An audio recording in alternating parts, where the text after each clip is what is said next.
आज मैं आपको बताऊंगा कि कनाडा का वीजा, स्टडी वीजा आपने कैसे अप्लाई करना है, लेकिन जो इंपॉर्टेंट चीज है इसमें कि आपका वीजा आपके स्पाउस, आपकी वाइफ या आपके हस्बैंड के साथ कैसे होगा। हमारे साथ अवैस है, इनके साथ मैंने एक वीडियो पब्लिश भी की है कि इन्होंने कौन कौन से डॉक्यूमेंट्स लगाए, तो मेक श्योर करें कि यहाँ पर वो वीडियो है, उसको जरूर देखिएगा। लेकिन उसके अलावा आज हम ये बात करेंगे कि एसओपी कैसे लिखते हैं, और इन्होंने एसओपी कैसे लिखी थी कि ना कि सिर्फ इनका वीजा बट इनकी स्पाउस का भी वीजा आया था, and they are going to Canada, both are going to Canada.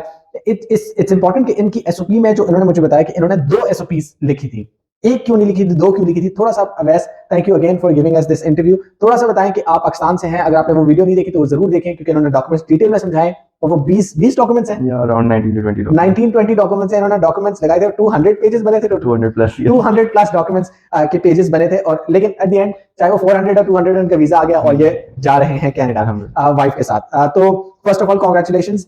SOP हम कहते हैं कि गुड़ होता है वीजा आने में, सबसे इंपॉर्टेंट एलिमेंट उसका भी होता है अलॉन्ग विद द डॉक्यूमेंट्स। तो एसओपी आपने 2 बनाई थी, और क्यों बनाई थी 2? इस पे भी काफ़ी डिबेट थी कि एसओपी एक में ही दोनों को मेंशन करें या फिर दोनों के अलग अलग एसओपी बने। तो मुझे काफ़ी ने कहा कि एक ही एसओपी बनता है जिसमें आपके दोनों आ जाते हैं। बट मुझे अपनी रिसर्च जो मैंने की थी उसमें मुझे यही था कि यार, जब आपकी 2 प्रोफाइल लग रही हैं, एक स्पेसिफिक आपकी क्लाइंट इन्फॉर्मेशन में आपको ऑप्शन दी गई है एक अलग एसओपी लगाने की, तो फिर why not go for 2 SOP. Segregate कर दिया उन्होंने। और एक में आपने अपने बारे में बताया कि आप, क्योंकि आप स्टडी पे आ रहे हैं, स्टडी पे आ रहा ये एमबीए का कोर्स कर रहे हैं यूनिवर्सिटी ऑफ कनाडा वेस्ट से, तो इनका हमने जब एडमिशन करवाया था तो हमने एमबीए में करवाया, और उसमें नहीं, और इनका गैप ईयर नहीं है, 1 ईयर का वर्क एक्सपीरियंस भी शो किया। वो वीडियो देखें जरूर, यहाँ पर मैंने अपलोड किया है, डिस्क्रिप्शन में अपलोड करूंगा। एक आपने स्टडी परमिट के लिए एसओपी लिखी, और अपनी वाइफ के लिए आपने ओपन वर्क परमिट के लिए लिखी। इनकी वाइफ अगर जाएंगी, ओपन वर्क परमिट जिसको नहीं पता, ओपन वर्क परमिट होता है जिसमें आप काम करते हैं, डायरेक्टली आप काम करने जा रहे हैं और आप पढ़ने जा रहे हैं। स्पाउस की अगर हम बात करें तो सबसे ज़्यादा मेन कंसर्न जो होंगे सबके वो हर एक के यही होते हैं कि यार आप स्पाउस के एसओपी में ऐसा आप क्या लिखोगे, क्योंकि वो ओपन वर्क परमिट पे जा रही हैं।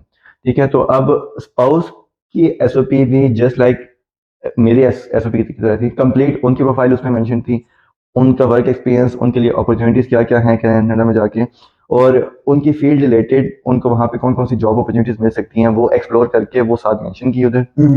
उनकी फील्ड में कनाडा उनको कैसे हेल्प आउट कर सकता है, तो ये एक चीज़ मेन उनके एसओपी में मेंशन की। बाकी बात आ जाती है फाइनेंशियल्स की। होम टाइज हमने प्रॉमिसिंग लेटर से शो किया है। फादर और प्रॉमिसिंग लेटर, अगर आपने पुरानी वीडियो नहीं देखी, आपने भी अपने एम्प्लॉयर का दिखाया कि इनके एम्प्लॉयर ने कहा कि ये आएंगे वापस, और मैं इनको जॉब दूंगा वापस इसी पोजीशन पे या बेटर पोजीशन पे, और सेम विद योर वाइफ, उनको भी उनके एम्प्लॉयर ने ये दिया। आपने एसओपी में और क्या चीजें लिखी थी? हमारा कोई फैमिली मेंबर बाहर नहीं है कनाडा में, तो एक हमने ये पॉइंट मेंशन किया स्ट्रॉन्ग होम टाइज के लिए कि यार इन द एंड हमारा जॉइंट फैमिली सिस्टम है पाकिस्तान में, जो कि नॉर्मली चलता है जॉइंट फैमिली सिस्टम। तो हम पाकिस्तान वापस आएंगे अपनी फैमिली के लिए, क्योंकि बाहर हमारा कोई भी नहीं है। एक और चीज़ जो हमने ऐड की, जो कि मुझे अपने अप्लाई करने के बाद, मैंने खुद नहीं ऐड की बट मुझे अपने अप्लाई करने के बाद मुझे पता लगी कि आप लाइफ इंश्योरेंस भी करवा सकते हो आप अपने मुल्क में। ठीक है, to show the home ties. To show the home ties, ठीक है, दिस इज वेरी इंपॉर्टेंट कि आपने कनाडा से नहीं, अपने कंट्री से, अगर आप इंडिया से अप्लाई करें, पाकिस्तान से अप्लाई करें, तो इन द रिस्पेक्टिव कंट्री आप ले सकते हैं, इट्स अ गुड ऑप्शन। तो आपने बेसिकली ऐसे बात की एसओपी में कि अगला वीजा ऑफिसर भी एक इंसान है, वो ह्यूमन है, ही नोज द रिलेशनशिप। आपने वो फील किया कि आप जॉइंट फैमिली में रह रहे हैं तो अकेला आपके लिए मुश्किल होगा, तो वाइफ जा रही है, लेकिन आपने ऑनेस्ट रहे, आपने कोई चीज छुपाई नहीं कि वाइफ जा रही है, तो वो वर्क एक्सपीरियंस आपने वाइफ की एसओपी को according to work open work permit ही बताया कि साथ साथ आप अलाउ करें तो ये काम करने ही जा रही है, ये पढ़ने नहीं जा रही, क्योंकि आपको पता होना चाहिए वर्क परमिट पे आप कनाडा की किसी यूनिवर्सिटी में एनरोल नहीं हो सकते, इट्स इलीगल। और ऑन द अदर हैंड आप स्टडी पे जा रहे हैं तो आप फुल टाइम वर्क नहीं कर सकते, कर सकते हैं 20 आवर्स कर सकते हैं, लेकिन फुल टाइम नहीं कर सकते। तो आपने अपनी एसओपी में क्या चीजें लिखी थी, जो कि आपने कैसे शो कराया कि आप, क्योंकि आपके लिए चैलेंजिंग एक तो ये था कि वाइफ की प्रोफाइल वर्क पे थी, आपकी स्टडी पे थी, तो कैसे आपने डिफरेंशिएट किया? अच्छा, अपने एसओपी के लिए मैंने काफ़ी लोगों से मैंने कंसल्ट भी किया, मैंने आईआरसीसी कंसल्टेंट से भी मैंने कंफर्म किया डिफरेंट, बट इनिशियली उन्होंने जो मुझे चार्जेस बताए थे वो काफ़ी आउट ऑफ रेंज थे मेरे, तो उस टाइम मेरे लिए फॉर द possible नहीं रेफरेंस था। इनके लिए सारों के लिए कितने बताए थे आईआरसीसी वालों ने? मुझे उन्होंने, आई रिमेंबर, मैंने 2-3 आईआरसीसी को मैंने अपने डॉक्यूमेंट्स कंप्लीट करने के बाद मैंने अप्रोच किया कि आप सिर्फ मेरी अपनी कंपनी के रेफरेंस से आप मेरा वीज़ा अप्लाई Put करवा up करते हैं। दें, ठीक है। And they were asking for 2500 to 3K dollars for that. $3,000 Pakistani ये बनते हैं तकरीबन 6-7 लाख रुपए, इंडियन ये बनते हैं 3 लाख बनते हैं, 2-3 लाख बनते हैं, ठीक है। तो अब सिर्फ वीज़ा एप्लीकेशन के उन्होंने मुझे ये चार्जेस। उसके बाद स्पाउस का एक सबसे ज़्यादा मेन डॉक्यूमेंट जो आई फील लगता है वो है पर्पस ऑफ ट्रैवल, ठीक है।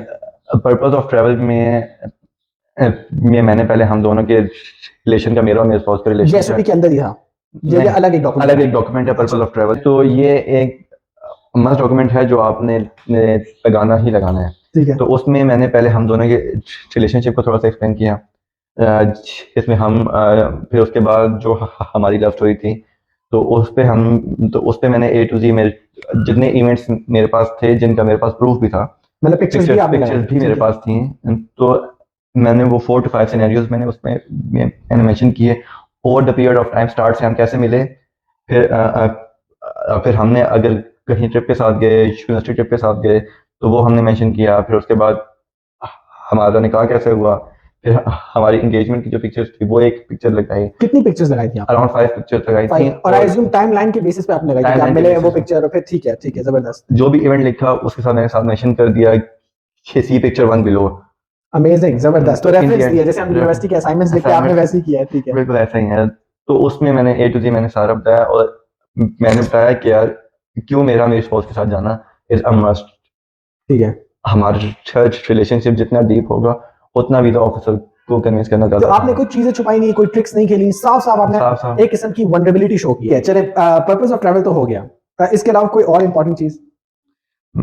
आई थिंक अपना एसओपी, अपने एसओपी में जब प्रोसेस स्टार्ट किया, तो सबसे पहले तो एसओपी ड्राफ्ट करना, कि आपने मेन पॉइंट्स आपने देखे, मेंशन करने हैं कि यार ये मेन पॉइंट्स हैं मेरे, इनको मैंने अपने एसओपी में मैंने कवर किया। उसके बाद मैं आगे पीछे मैं ढूंढता रहा कि यार अब मैंने एसओपी के लिए मुझे कोई एक प्रोफेशनल चाहिए मुझे, जो कि मुझे एसओपी लिख के दे।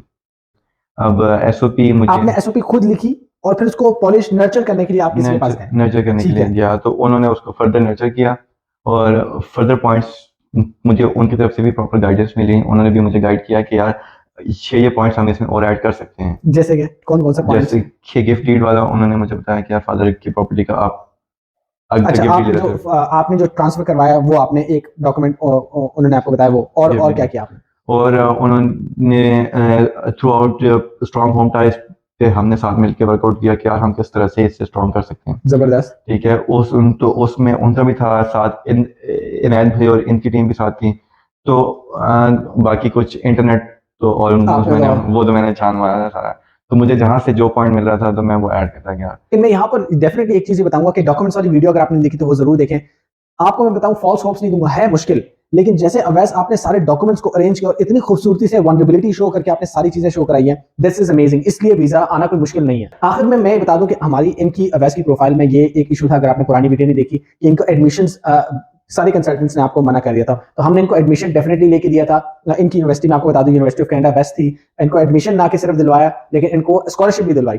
आखिर में अवैस अगर मैं आपको कहूं कि आपके पास 5 कौन से पॉइंट्स होते हैं फॉर समरी, कि कोई भी जो कनाडा के वीजा के लिए, ऑस्ट्रेलिया, कनाडा, यूएस और अमेरिका के वीजे के लिए अगर आप अप्लाई करते हैं, तो क्या चीजें होती हैं जो आपको दिमाग में रखनी पड़ती है? ऊपर ऊपर की 4-5 वर्ड्स आप क्या कहेंगे? इन चीजें अगर मैं गिनवाऊंगा तो वो होगा हमारे पास proof of financials, proof of financials के मैं पढ़ सकता हूं, मेरे पास पैसे हैं। Strong home ties. Strong home ties का मतलब ये होता है कि मैं अगर पाकिस्तान, दुबई, जहां से भी अप्लाई कर रहा हूं इंडिया से, तो मेरे इतने स्ट्रॉन्ग यहाँ पर टाइज हैं, मतलब मेरे इतने रिश्तेदार, फॉर एग्जाम्पल जो भी है, मैं वापस जरूर आऊंगा। मैं आपको कह रहा हूं, मैं पढ़ने जा रहा हूं, मैं पढ़ के वापस जरूर आऊंगा, क्योंकि ये रीजन है, मेरे पेरेंट्स हैं, मेरा घर है, और जो भी आपने रीजन दी। इंटेंशन ऑफ स्टडी, क्योंकि आप वहाँ पे जब आप उधर एमबीए के लिए जा रहे हो या फिर किसी भी डिग्री के लिए आप अगर जा रहे हो, तो आप वहाँ पे पढ़ने के लिए जा रहे हो, राइट। तो मेक श्योर कि आप वहाँ जाके पढ़ उसमें लो। आपने कैसे इसको टैकल किया था? शॉर्ट सा आंसर दीजिएगा, इसमें कैसे आपने टैकल किया था? क्योंकि आपके marks as per international standards, आपने जैसे बताया बहुत सारे कंसल्टेंट लिए थे, 2.67 जीपीए था आपका, कम थे, कैसे आपने इसको शो करवाया? फर्स्ट ऑफ ऑल, मैंने जो भी इन द फ्यूचर मैंने मास्टर्स में मैंने फील्ड सेलेक्ट की, वो मेरी डिग्री से लिंक थी। सो आपने एमबीए किया, लेकिन इलेक्टिव आपने अकाउंटिंग को अकाउंटिंग को मैंने प्रेफर दिया। ठीक है। तो इट्स वेरी नेसेसरी कि जो आपने जिस चीज़ में आपने बैचलर किया है, आप उसी अपने करियर को आप आगे परस्यू करो, बजाय इसके कि आप अपनी फील्ड चेंज करो। तो वो फील्ड चेंज में वीज़ा ऑफिसर को कन्विंस करना इंतहाई मुश्किल हो जाता है। अगर आप कोई अपनी फील्ड रिलेटेड कोर्स अगर आप नहीं लेते, तो आपने काम भी उसमें किया, आपने बैचलर्स भी अकाउंटिंग में किया, आप अकाउंटेंट हैं, और फिर आप आगे भी जो एमबीए कर रहे हैं वो अकाउंटेंट, वो अकाउंट नहीं कर रहा। अकाउंट्स में था। ठीक है, ये 4 चीजें। एनीथिंग एल्स जो आपको लगता है कि एक वीजा ऑफिसर देखता है, या वो सारी चीजें? डॉक्यूमेंट्स, आई थिंक कि कोई भी फेक डॉक्यूमेंट नहीं लगना चाहिए, वेरी क्योंकि अगर आप कोई फेक डॉक्यूमेंट अगर आप रखते हैं, तो उस पर तो आपकी रिजेक्शन तो है। और उस पे चांसेस हैं कि शायद आपको इन द फ्यूचर बैन भी 5 लग साल का सकता बैन है, लगता है। yes. बैन लग जाता है। तो हाँ, तो जो भी डॉक्यूमेंट्स आपने शो करने हैं वो आप ओरिजिनल डॉक्यूमेंट शो करें। कोई उस पे इस तरह का वो नहीं करें कि यार जिस पे वीजा ऑफिसर को कोई भी डाउट उठ सके या कोई और भी इस पे हमने वीडियो भी बनाई है, वो वीडियो डेफिनेटली देखा। Again if you need any help you can contact me on this number, my team will be able to help you in the SOP writing, admissions. अवैस का बड़ा मुश्किल था, लेकिन अवैस को हमने, आपका ऑफर लेटर कितने टाइम में आया था? 2 वीक्स। 2 वीक्स के अंदर अंदर इनको ऑफर लेटर निकाल के दिया था, और इनको $4,000 की स्कॉलरशिप भी हमने दिलवाई थी। तो अगेन कोई प्रोफाइल सच वीक नहीं होती अगर आप प्रूव कर सकते हैं, लेकिन एक इंपॉर्टेंट चीज है कि आपने कोलैबोरेटिव वर्क बहुत करना है। इन्होंने हमसे क्लोजली रिलेशन रखा, कोलैबोरेटिव वर्क किया, और लेकिन इन्होंने बाकी लोगों से भी बातचीत की और मेहनत ये की। ये नहीं कि कंसल्टेंट है, एडवाइजर है तो कर लिया, लेकिन उन्होंने बाकियों के साथ भी मेहनत की। तो मेक श्योर करें कि आप फॉलो करें मुझे इंस्टाग्राम, फेसबुक, यूट्यूब, हर जगह मेरा नाम इनायत रहमान प्रोडक्शन है। ये मेरा नंबर है व्हाट्सएप का, मेरी टीम आपको रिप्लाई करेगी फॉर स्टडी वीजा। अपना और अपनी फैमिली का बहुत ख्याल रखें। Take care and have a good day.